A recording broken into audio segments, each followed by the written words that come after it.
From Washington, this is VOA News.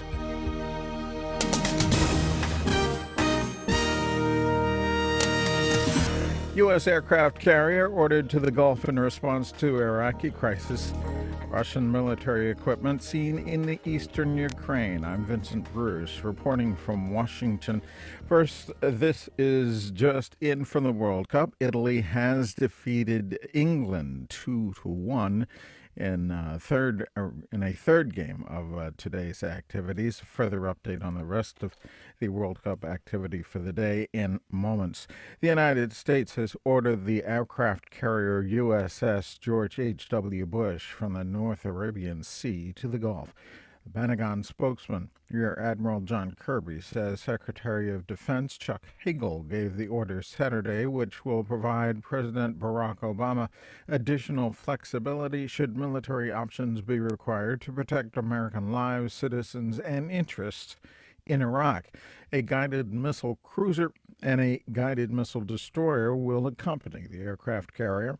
Friday, President Obama said U.S. ground forces would not be used in Iraq, but other options were being considered. We will not be sending U.S. troops back into combat in Iraq, but I have asked my national security team to prepare a range of other options that could help support Iraq security forces. Nikolai Milodinov, a special representative of the UN Secretary General visiting a refugee camp in Arbil, Iraq, says the situation in Iraq will be dealt with what he believes will be a measured response by U.S. and Iraqi forces. I think any use of force at this point needs to be very carefully calibrated, and I'm sure the Americans and the Iraqi government will make everything that is necessary to make sure that as the Iraqi authorities use force to resolve this crisis, that is done in a very, very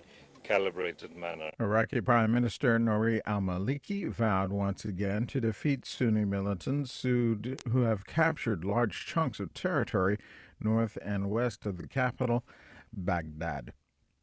The U.S. government has confirmed that Russian tanks have been sent into eastern Ukraine. NATO officials see this development as a significant factor in the conflict between Ukrainian government forces and pro-Russian separatists. The United States has declared those military shipments unacceptable, and NATO Secretary General Anders Fogh Rasmussen said this would mark a serious escalation of the crisis in eastern Ukraine. NATO released photographs Saturday showing tanks massing near the Russia-Ukraine border. Since Russia annexed Ukraine's Crimea Peninsula in March, President Vladimir Putin and other officials in Moscow have said they would not seize any further Ukrainian territory. The photographs NATO released and other information coming out of Ukraine during the past week indicate a different story. More on these items at voanews.com. Ukrainian officials also say pro-Russian separatists have shot down a military transport plane, killing all 49 people on board. According to the Ukrainian Prosecutor General's office, 40 service members and 9 crew members were killed early Saturday when rebels shot down the Ukrainian Air Force plane. At the World Cup, as mentioned, Italy has defeated England 2-1 earlier. Costa Rica came from behind to stun Uruguay 3-1. Colombia defeated Greece 3-0 to start the third day of the World Cup action on Saturday. Amid ongoing violence, Afghans voted on this Saturday for former World Bank official Ashraf Ghani or former Foreign Minister Abdullah Abdullah. VOA's Sharon Bain has a report from Kabul.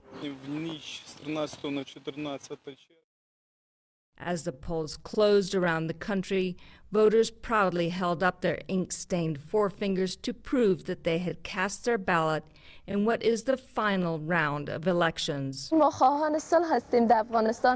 young first-time voter, Shekaiba Alokozai, said explosions that rocked Kabul in the early morning were not enough to interrupt the election. She says, "We want peace in Afghanistan, and we want a complete change in the country. We're not scared of anybody." Independent Election Commission Chief Ahmad Yusuf Nuristani said Saturday's turnout was strong, equaling the numbers recorded in April. The final result of Saturday's election is expected July 22. Sharon Bain, VOA News, Kabul. Tanzanian police are hunting for suspects after a bomb blast at a mosque on Zanzibar Island killed one person and injured several more. That occurred Friday at a mosque in Zanzibar's Stone Town area. A controversial plan by an Israeli political leader to annex parts of the occupied West Bank has triggered an angry debate in Israel, exposing serious divisions in the coalition government over the future of the peace process with the Palestinians. More at voanews.com. I'm Vincent Bruce, reporting from Washington. That's the latest.